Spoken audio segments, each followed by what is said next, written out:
Welcome to Technically You, the podcast that simplifies complex technology topics. Today, we want to make you less afraid of the ever evolving digital world. Yes, and today we're talking about encryption, how it works, why it's so important, and the different types you probably use every day without even realizing it. That's right, encryption is the reason you can send texts, make bank transactions, and shop online without hackers stealing your important data. It's like putting your information in an indestructible vault. Well, almost indestructible. And today we're breaking it all down: symmetric encryption, asymmetric encryption, common algorithms, homomorphic encryption, and end-to-end encryption. So, listeners, grab your coffee or favorite beverage, sit back, and let's dive in. Let's start simple. What is encryption? Encryption is a process that converts readable data, called plain texts, into unreadable data called ciphertext.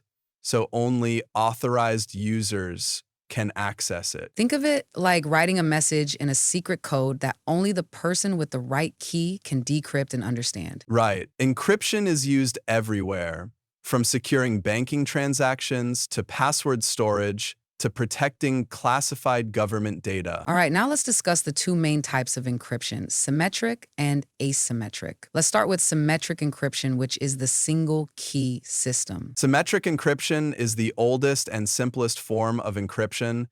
It uses one secret key to both encrypt and decrypt data. Imagine you have a locker and one key. If you lock something inside, you need the same key to unlock it. Right, it's super fast and efficient, which makes it great for bulk encryption, like encrypting entire hard drives or securing network communications. The most common symmetric encryption algorithm is AES, Advanced Encryption Standard, which is used by governments, businesses, and even Wi-Fi encryption. The US government considers AES 256 strong enough to protect top secret data. The problem with that is you have to go through AES. Next is the Data Encryption Standard, or DES. It is an older encryption method now considered weak due to advances in computing power. It was replaced by triple DES or 3DES, which is a stronger version of DES but has largely been replaced by the aforementioned AES. Finally, RC4, Wi-Fi security, but is used in early Wi-Fi security but is now considered insecure due to various vulnerabilities. So, symmetric encryption is fast and efficient, but there's one major problem: key distribution. Exactly. If someone intercepts the key while it's being shared, it's game over. They can decrypt everything. That's where asymmetric encryption, the public and private key system, comes in. So let's talk about it. Asymmetric encryption is much more secure because it uses two keys, a public key and a private key. The public key encrypts data and only the private key can decrypt it. Think of a mailbox. Anyone can drop a letter in, but only the person with the right key can open it.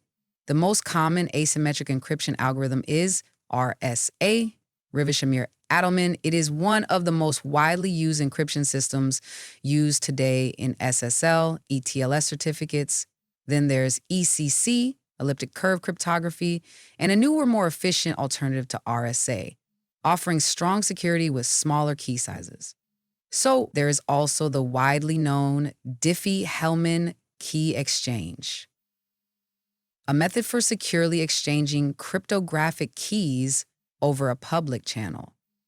And finally, there is LGAML, used in some cryptographic protocols like digital signatures. Asymmetric encryption is more secure for things like email encryption, SSL certificates, and digital signatures, but it's slower than symmetric encryption. Right. That's why most real systems use both symmetric and asymmetric encryption together. Asymmetric encryption to securely exchange keys and symmetric encryption to encrypt large amounts of data. All right, now let's talk about a next level type of encryption: homomorphic encryption. Yeah, this one's wild.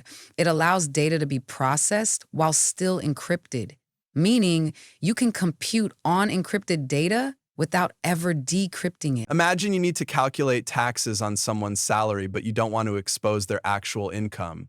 With homomorphic encryption, you can perform the calculations on the encrypted data, and only the person with the right key can see the results. This is huge for fields like healthcare and finance, where sensitive data needs to be processed securely. Now let's talk about end-to-end encryption E2EE, one of the best ways to protect private messages and calls. Okay, with E2EE, messages are encrypted on the sender's device and can only be decrypted by the recipient. Not even a service provider like WhatsApp or Signal can read them. Other messaging platforms use E2EE. As we mentioned already, WhatsApp and Signal, these two apps, fully encrypt messages and calls.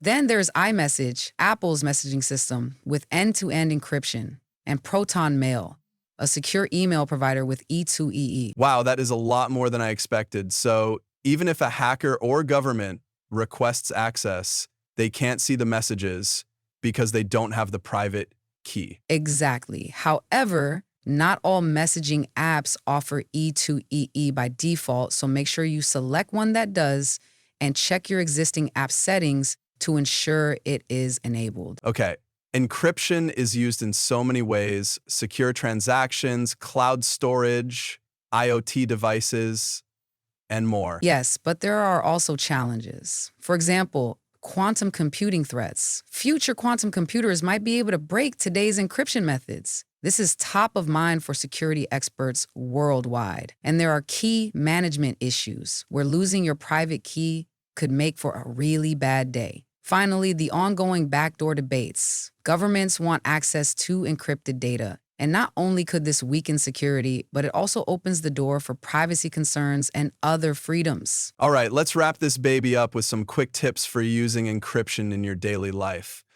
As always, in our cybersecurity podcast, we recommend using strong password plus MFA. Use a long, random password plus multi-factor authentication to make your encryption stronger. When in public, use a known and recognized VPN. A good VPN will encrypt your internet traffic on public Wi-Fi. Turn on E2EE. If your app supports it, enable it. Also enable full disk encryption. This will protect your data if your laptop is stolen. And finally, we can't stress this enough, keep your software updated. Patches fix encryption and all sorts of vulnerabilities. So that's a wrap on encryption. Hopefully you feel like an encryption expert now. Thank you for listening to our Technically You podcast today on encryption. Please subscribe, share, and leave a question or review. Until next time, stay encrypted, stay secure, and stay curious.